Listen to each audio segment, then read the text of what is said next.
Hello students, how do you do. आज हम लोग इंटरफेरेंस शुरू कर रहे हैं। आज इंटरफेरेंस पढ़ेंगे और इंटरफेरेंस का डेफिनेशन, सस्टेन्ड इंटरफेरेंस क्या होता है, कोहेरेंट सोर्सेज क्या होता है, यह बताते हुए हम कंडीशन ऑफ मैक्सिमा और मिनिमा पर आएंगे। तो आइए देखते हैं इंटरफेरेंस क्या होता है। पहले जरा समझें इस चीज को। सबसे पहले इंटरफेरेंस नाम के फेनोमेनन को थॉमस यंग नाम के साइंटिस्ट ने देखा था, और यह हाइगन के बहुत दिनों के बाद। अब उसने क्या देखा कि यदि दो coherent source of light, coherent source of light कहते हैं ऐसे लाइट को जो जिसका फ्रीक्वेंसी सेम हो, ऐसा लाइट वेव जिसका फ्रीक्वेंसी सेम हो, कोहेरेंट सोर्स कहलाता है। तो उसने देखा क्या कि जब दो कोहेरेंट सोर्स ऑफ लाइट एक दूसरे पर सुपर इम्पोज करते हैं, एक ही डायरेक्शन में जब मूव कर रहे होते हैं और एक दूसरे पर सुपर इम्पोज करते हैं, तब ऐसे स्थिति में लाइट एनर्जी का रिडिस्ट्रीब्यूशन होता है। और लाइट एनर्जी के रिडिस्ट्रीब्यूशन के कारण कहीं डार्क तो कहीं ब्राइट फ्रिंजेज बनते हैं पर्दे पर और स्पेस में। तो इस फ्रिंज को, इस फिनोमिनन को, रिडिस्ट्रीब्यूशन ऑफ लाइट एनर्जी को हम इंटरफेरेंस कहते हैं। आइए हम इसको लिखते हैं। If two light waves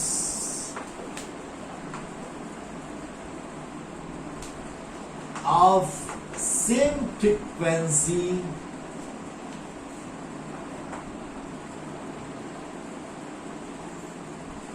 or same wavelength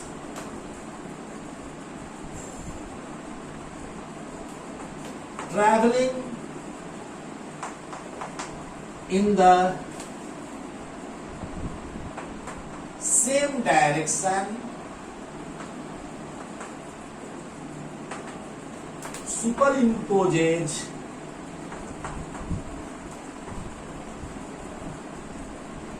in a space, then redistribution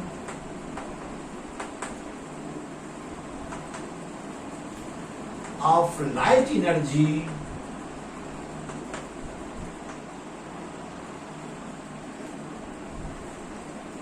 takes place.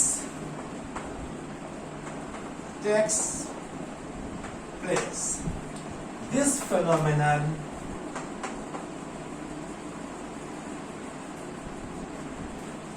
is called interference of light.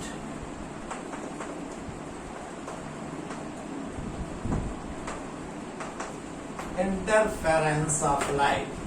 हमने लिखा कि यदि दो कोहेरेंट सोर्सेस से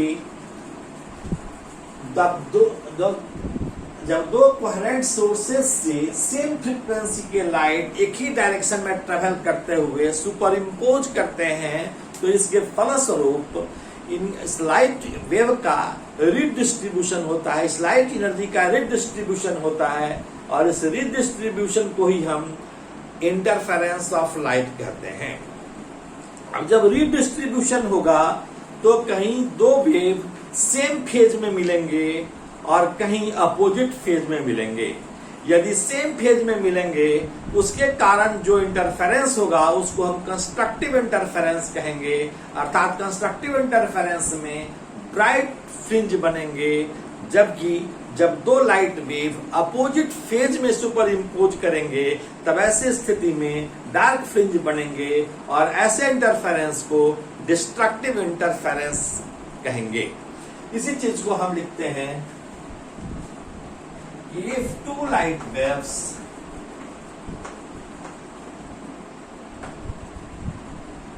superimposes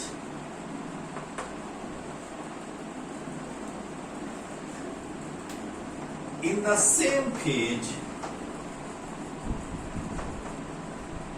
then bright fringe is obtained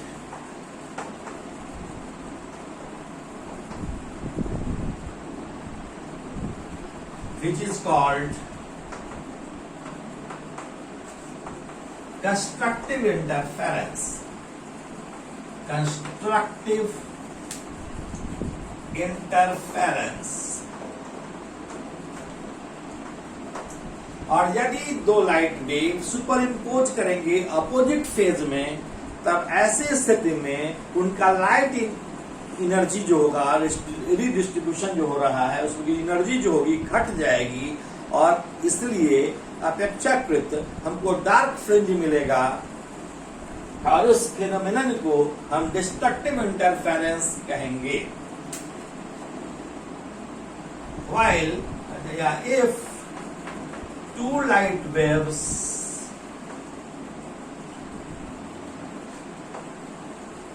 superimpose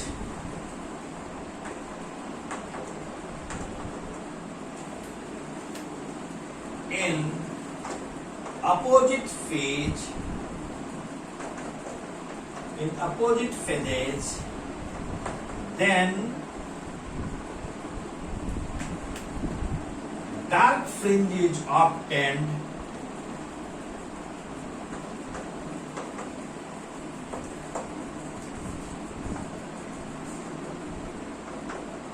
and this phenomenon is called destructive interference. Destructive interference. तो constructive interference क्या है और डिस्ट्रक्टिव इंटरफेरेंस क्या है आप समझ गए होंगे, लेकिन मैं फिर फिगर बनाकर भी समझाऊंगा कि कैसे कंस्ट्रक्टिव इंटरफेरेंस होगा और कैसे डिस्ट्रक्टिव इंटरफेरेंस बनेगा। तो इसको बताने के पहले हमको कोहेरेंट सोर्स भी बताना होगा, मैं फिर से बताऊंगा, लेकिन फिर इस चीज को जो मैंने अभी लिखा है इसको फिर से समझिए कि if two light waves of same frequency or same wavelength traveling in the same direction superimposes on each other, then the redistribution of light energy takes place. This phenomenon is called interference. यदि दो light wave जो एक ही दिशा में travel कर रहे हैं और coherent source से निकल रहे हैं, if the two light sources of same frequency traveling in the same direction, emitting from, जब कोहेरेंट सोर्स कब होगा, कहने का मतलब ये है कि ये जो सेम फ्रीक्वेंसी के लाइट होंगे यह तभी संभव है जब यह कोहेरेंट सोर्स से होगा। तो हम इसको इसमें जोड़ सकते हैं, in the same direction emitting from, इसमें जोड़ सकते हैं कि emitting from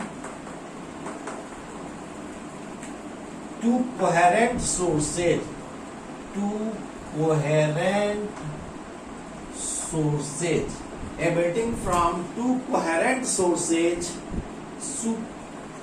superimposes in a space, then redistribution of light energy takes place. This phenomenon is called interference of light. अब कोहेरेंट सोर्स से लाइट एमिट हो रहे हैं, अर्थात सेम फ्रीक्वेंसी के लाइट एमिट हो रहे हैं और वे सेम फेज में मिलेंगे तो कंस्ट्रक्टिव इंटरफेरेंस, और अपोजिट फेज में मिलेंगे सुपरइम्पोज करेंगे तो डिस्ट्रक्टिव इंटरफेरेंस बनेगा। अब हम आगे बढ़ते हैं, आपको कोहेरेंट सोर्स क्या होता है यह बताते हैं, और कोहेरेंट सोर्स बताने के बाद हम आपको यंग्स डबल स्लिट एक्सपेरिमेंट के बारे में बताएंगे।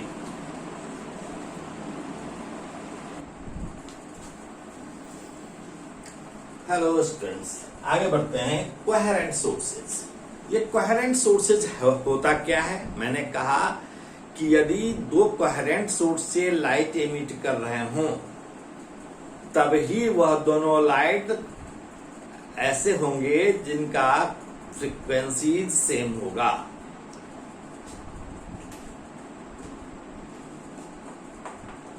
The two sources of light having same frequency and hence a stable phase difference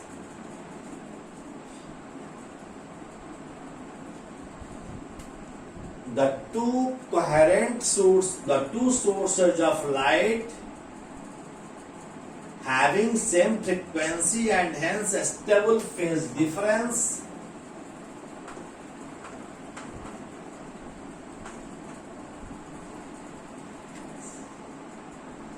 are called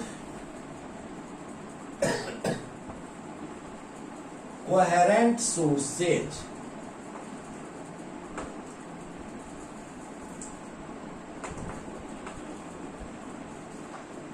वह ऐसा सोर्स ऑफ लाइट, दो सोर्स ऑफ लाइट जो एमिट कर रहे हो सेम फ्रीक्वेंसी के लाइट।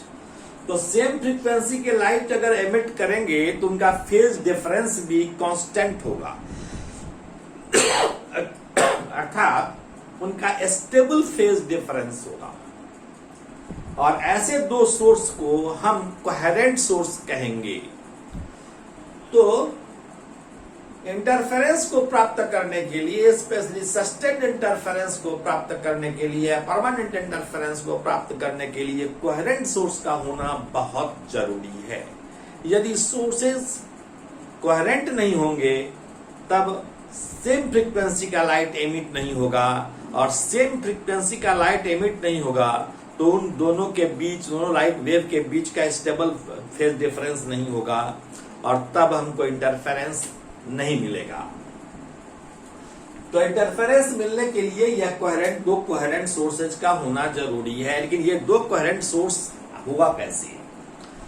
अगर हम दो लाइट सोर्स की कल्पना करें तो ये दोनों लाइट सोर्स को का फ्रीक्वेंसी कितना भी सिमिलर हम रखने की का प्रयास करें, अगर अलग अलग दो सोर्स है तो हम नहीं रख सकते हैं, हम सेम फ्रीक्वेंसी का लाइट एमिट नहीं करा सकते, कुछ न कुछ फ्रीक्वेंसी में अंतर होगा। इसलिए हम एक ही सोर्स को अगर दो सोर्स में बांट दें, ऐसी स्थिति में वे कोहेरेंट सोर्स कहलाएंगे और तब उनका रिडिस्ट्रीब्यूशन ऑफ लाइट होगा। जैसे सपोज कीजिए कि यह कोई लाइट सोर्स है, यह कोई लाइट सोर्स है, यह कोई लाइट सोर्स है। इस लाइट सोर्स से कोई वेव फ्रंट ट्रैवल कर रहा है, और यदि हम यहां एक दो स्लिट बना दें, यहां एक कार्डबोर्ड रख दें और इस कार्डबोर्ड में दो छिद्र हो, दो स्लिट बने हुए हों, और इस दोनों स्लिट का नाम हम रखते हैं S1 और S2। ये दो स्लिट रख दें और इस दो स्लिट से लाइट एमिट अब होगा। कैसे कि यहाँ एक नया वेव फ्रंट बनेगा, यहाँ भी नया वेव फ्रंट बनेगा। अब ये wave front secondary wave front को जन्म देगा, यहाँ भी नया सेकेंडरी वेव फ्रंट बनेगा, और इस तरह से दोनों सोर्स से लाइट एमिट हो रहे होंगे और वेव का प्रोपेगेशन हो रहा होगा। इस सोर्स से भी हो रहा होगा और इस सोर्स से भी हो रहा होगा, और जब दोनों सोर्स से हो रहा होगा लाइट एमिट, तब ऐसी स्थिति में क्या होगा? ये मान लीजिए कि स्क्रीन है, तो ऐसा होगा कि कहीं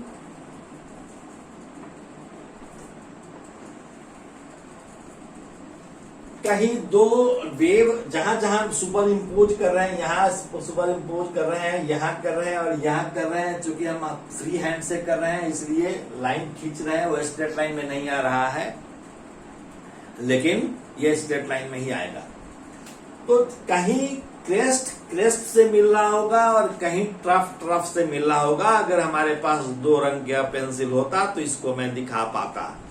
जैसे एक, अगर यह हम कहें कि क्रेस्ट है तो यह मान लो कि ट्रफ है, फिर यह क्रेस्ट है, फिर ट्रफ है, फिर क्रेस्ट है, फिर ट्रफ हम दिखा रहे हो।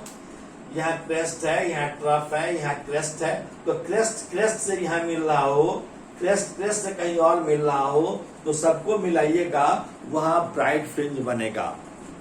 और जहां वेव का क्रेस्ट दूसरे वेव के ट्रफ से मिल रहा हो और ऐसी स्थिति में जब सुपर इम्पोज होगा तब वहां ब्राइट फ्रिंज, डार्क फ्रिंज बनेगा। सेंटर में ब्राइट फ्रिंज बनता है, यह ब्राइट फ्रिंज है, और यहाँ डार्क फ्रिंज बनेगा। फिर यहाँ ब्राइट फ्रिंज बन रहा है, फिर यहाँ डार्क फ्रिंज बनेगा। उसी तरह से डार्क और ब्राइट फ्रिंज हमको दिखते रहेगा। यहाँ ब्राइट है, ऊपर ब्राइट है तो यहाँ डार्क है, यहाँ फिर ब्राइट है तो यहाँ डार्क है, यहाँ ब्राइट है तो बीच में डार्क है। इस तरह से हम देखेंगे कि ब्राइट फ्रिंज और डार्क फ्रिंज हमको मिलेगा पर्दे पर।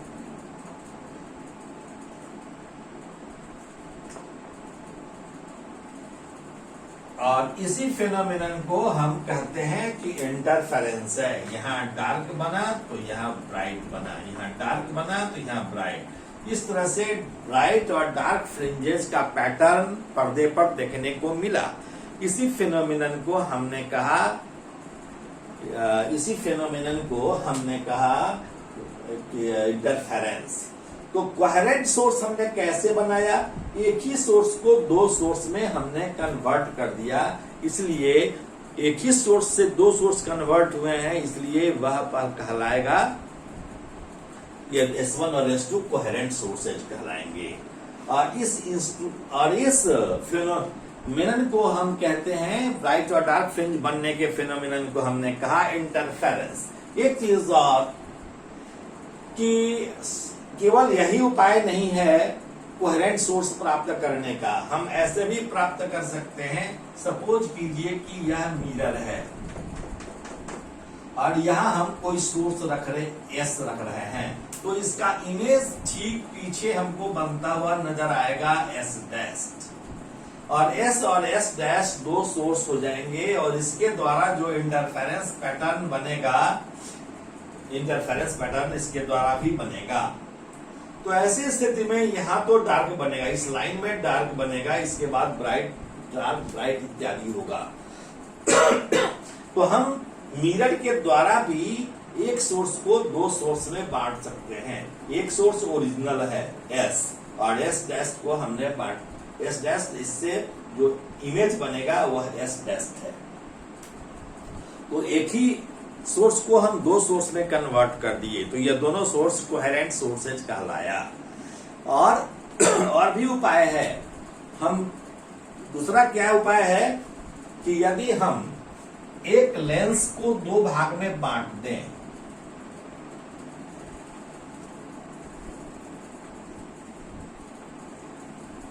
एक लेंस को दो भाग में बांट दें और यहाँ कोई सोर्स रखें, तो इससे भी हमको यह लाइट जो इससे होकर जाएगा, तो इससे होकर लाइट जाने के बाद यहाँ पर कहीं पर रिफ्रैक्शन के बाद एक सोर्स यहाँ बन जाएगा, और इसी तरह से रिफ्रैक्शन के बाद एक सोर्स यहाँ बन जाएगा।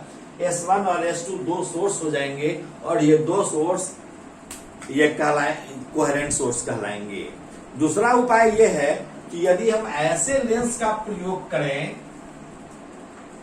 कि इसका रिफ्रैक्टिव इंडेक्स μ1 हो, इसका रिफ्रैक्टिव इंडेक्स μ2 हो, तो इस दोनों के कारण दो कोहेरेंट सोर्स बन जाएंगे, S1 और S2, और इसके कारण भी इंटरफेरेंस हो सकता है। तो हम चाहें तो कोहेरेंट सोर्स डिफरेंट मेथड से प्राप्त कर सकते हैं। तो आप अभी समझे कोहेरेंट सोर्स किसको कहते हैं और कोहेरेंट सोर्स कैसे बनाया जा सकता है। यदि दो कोहेरेंट सोर्स से लाइट निकल रहा हो तो निश्चित रूप से उसका फ्रीक्वेंसी सेम होगा, और उस दोनों लाइट का फेज डिफरेंस भी सेम होगा, कांस्टेंट होगा।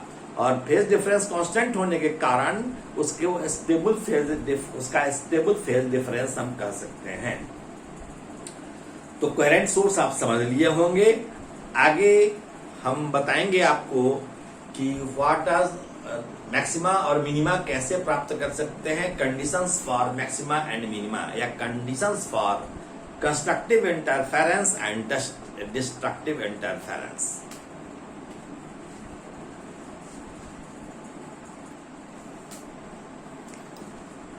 हम अभी पढ़ रहे हैं condition for constructive and destructive interference. तो इसमें हम देखें कि सपोज कीजिए कि दो कोहेरेंट सोर्स ऑफ लाइट है, S1 और S2। ये दो कोहेरेंट सोर्स ऑफ लाइट हैं और यह स्क्रीन है। यहां से कोई वेव S1 और S2 से कहीं सुपर इम्पोज हो रहा है पॉइंट P पर, और दोनों के बीच कुछ न कुछ पाथ डिफरेंस होगा। निश्चित रूप से S1P की दूरी कम है S2P की दूरी की अपेक्षा। S2P बड़ा है, S1P कम है, तो उनके पाथ डिफरेंस के कारण फेज डिफरेंस भी होगा। पाथ डिफरेंस और फेज डिफरेंस के बीच एक रिलेशन है जो वेव थ्योरी में आप क्लास 11 में पढ़े होंगे कि phi is equal to 2 pi by lambda, जहां फाई फेज डिफरेंस है और लैम्डा वेव लेंथ है लाइट का। तो हम देखें कि consider the two light waves emitting from two coherent sources S1 and S2। इसका डिस्प्लेसमेंट के लिए हम इक्वेशन क्या लिख सकते हैं? Their equation can be written as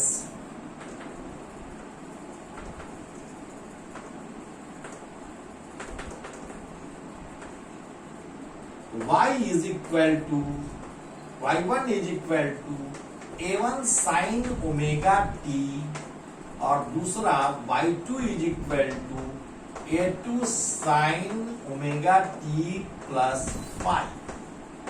कहने का मतलब है यह दो लाइट वेव एमिट हो रहा है, उसमें से एक का एम्पलीट्यूड A1 है और दूसरे का एम्पलीट्यूड A2 है। एक का फेज ओमेगा टी है, दूसरे का फेज ओमेगा टी प्लस 5 है। दोनों के बीच का फेज डिफरेंस होगा omega T plus 5 minus omega T, that is 5। 5 is the phase difference. अब जब सुपर इम्पोज दो वेव कर रहे हैं तो रिजल्टेंट डिस्प्लेसमेंट होगा y बराबर है y1 plus y2। The resultant wave may be expressed as y is equal to y1 plus y2। This is equal to a1 sin omega t plus y2 के जगह पर a2 sin omega t plus 5। हम यह लिख सकते हैं y1 और y2 के जगह पर। अब हम दोनों को ऐड करेंगे तो एक को हम सीधे लिख लिए a1 sin omega t plus यह जो है साइन ओमेगा टी प्लस 5 है, साइन ए प्लस बी के फॉर्म में है। आप जानते हैं कि sine A plus B is equal to sine A into cos B plus cos A into sine B. हम ऐसे ही इसको तोड़ रहे हैं, sine omega T into cos 5 plus cos omega T into sine 5। अगर हम a2 से मल्टीप्लाई कर दें तो लिख सकते हैं a1 sine omega T plus a2 sine omega T into cos 5 plus A2 को उससे करें तो A2 cos omega T into sine phi, हम ऐसा लिख सकते हैं। अब जरा सोचिए कि इसमें अगर साइन ओमेगा टी और साइन ओमेगा टी को कॉमन ले लें तो हम लिख सकते हैं A1 plus A2 cos phi into sine omega T plus A2 sine phi, एक साथ रखते हैं इसको, इंटू कॉस ओमेगा टी।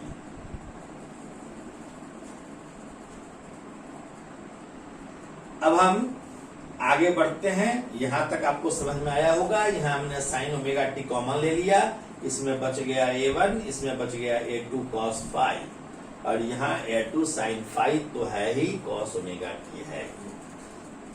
तो अभी तक इतना आप समझ गए होंगे। हम आगे बढ़ेंगे।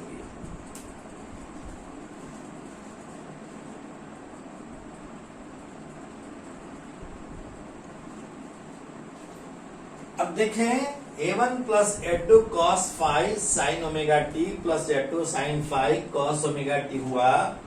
तो हमें क्या करना है अब, E और Y, यह Y था, और Y is equal to A1 plus A2 cos phi है। A1 plus A2 cos phi को एक cos थीटा, एक cos फाई मान लें, या एक cos डेल्टा मान लें। A2 साइन फाई को एक, मैं मान के दिखा रहा हूं।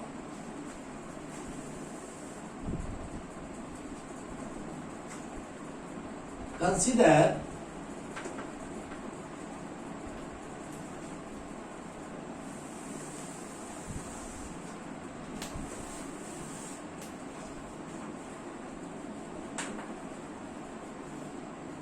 A1 plus A2 cos phi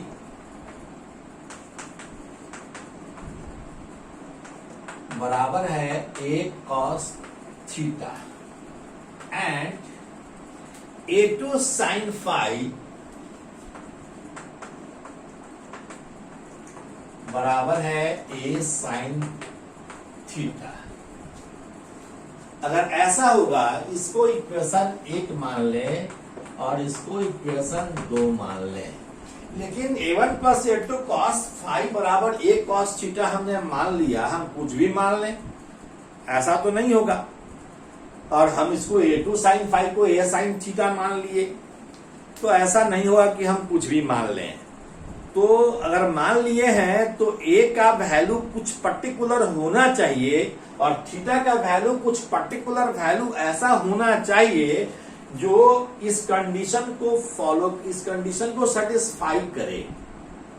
इसलिए क्या वैल्यू हम A का लें, थीटा के लें, कि A1 plus A2 cos phi को A cos थीटा लिख दें और A2 साइन फाई को A साइन थीटा लिख दें, वह क्या वैल्यू लें इसको हम बताएंगे। लेकिन इसके बताने से पहले हम इसको, इस इक्वेशन को क्या लिख सकते हैं, इस इक्वेशन को देन लिख सकते हैं y बराबर है A1 plus A2 cos theta को हम A cos थीटा लिख सकते हैं, A cos theta into sine omega T, या A cos थीटा हो गया या साइन ओमेगा टी हो गया, प्लस A2 साइन फाई को लिख दिए कितना, A sine theta, A sine theta into cos omega T, यानी इसको हम लिख दिए y बराबर है, A कॉमन ले लीजिए, यह sign omega T into cos theta plus cos omega T into sine theta लिखा हुआ है, यानी A sign omega T plus theta हो गया, जहां थीटा का कुछ खास वैल्यू होगा और A का कुछ खास वैल्यू होगा। अर्थात सुपरपोजिशन के बाद भी वेव का इक्वेशन उसी तरह से है। तो इसको हम A का वैल्यू क्या होगा और थीटा का वैल्यू क्या होगा, इसको हम देखें। Squaring and adding equation 1, squaring and adding equation 1 and 2, we get क्या होगा, a square cos square theta plus a square sine square theta, यह लिख सकते हैं। यह बराबर होगा a1 plus a2 cos phi का whole square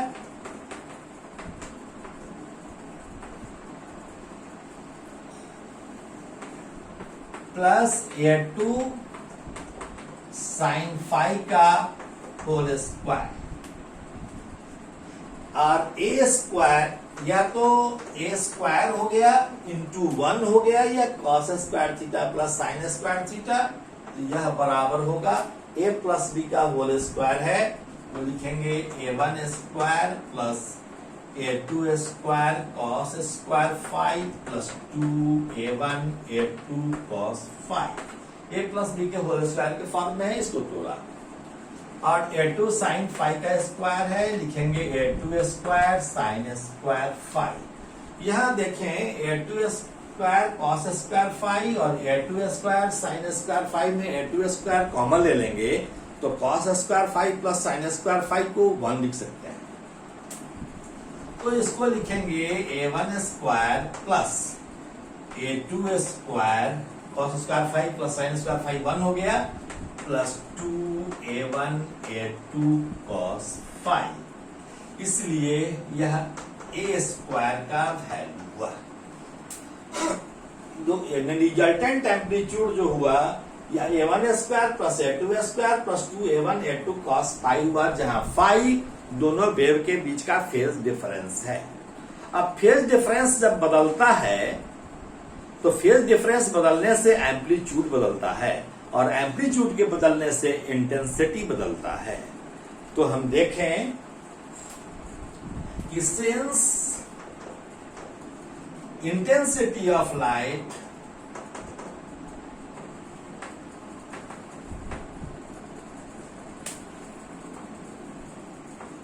I is proportional to a square, इसलिए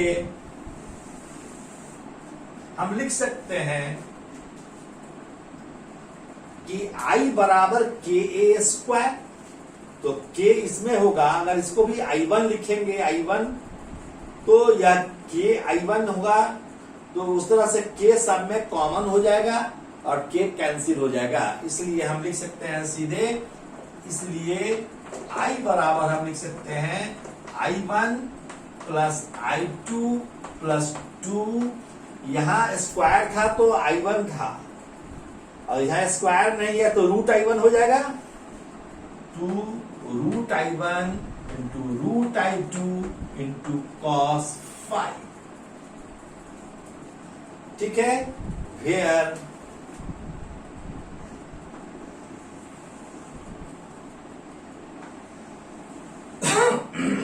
where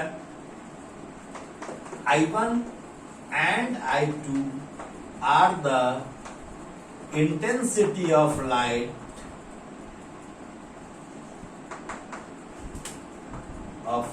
wave emitting from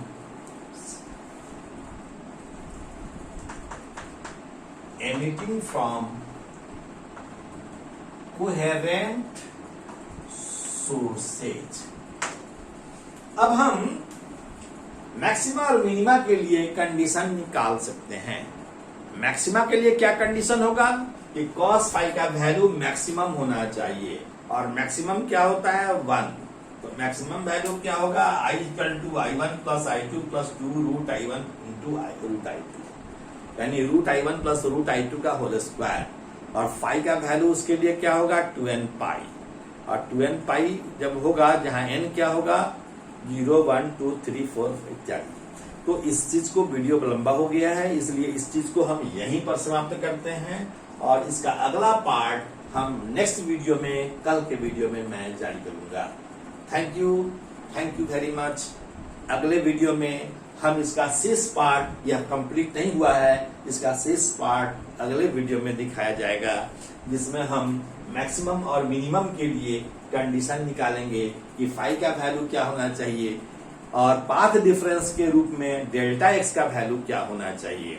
constructive interference के लिए और डिस्ट्रक्टिव इंटरफेरेंस के लिए। तब तक के लिए विदा। Thank you so much.